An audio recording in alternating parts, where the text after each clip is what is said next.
अस्सलाम वालेकुम वरहमतुल्लाहि वबरकातुहू। रसूल सल्लल्लाहु अलैहि वसल्लम ने फरमाया, जो शख्स वज़ू करने के बाद 3 मरतबा कलमा कहेगा, मैं गवाही देता हूँ अल्लाह के सिवा कोई माबूद नहीं, वो अकेला है, उसका कोई शरीक नहीं, मैं गवाही देता हूँ हज़रत मोहम्मद सल्लल्लाहु अलैहि वसल्लम अल्लाह के बंदे और रसूल हैं, तो उसके लिए जन्नत के 8 दरवाज़े खोल दिए जाएंगे और जिसमें चाहेगा वो गुजर जाएगा।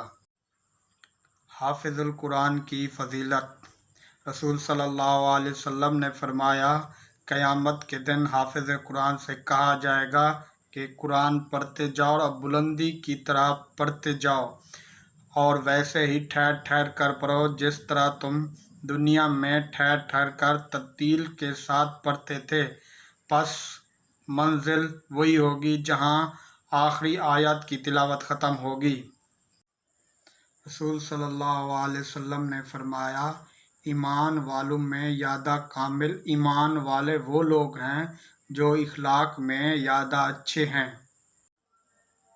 आप सल्लल्लाहु अलैहि वसल्लम ने फरमाया, जो शख्स अपने घर से इल्म की तलाश में निकलता है, उसके इल्म से फरिश्ते खुश होकर उसके लिए पर बिछा देते हैं।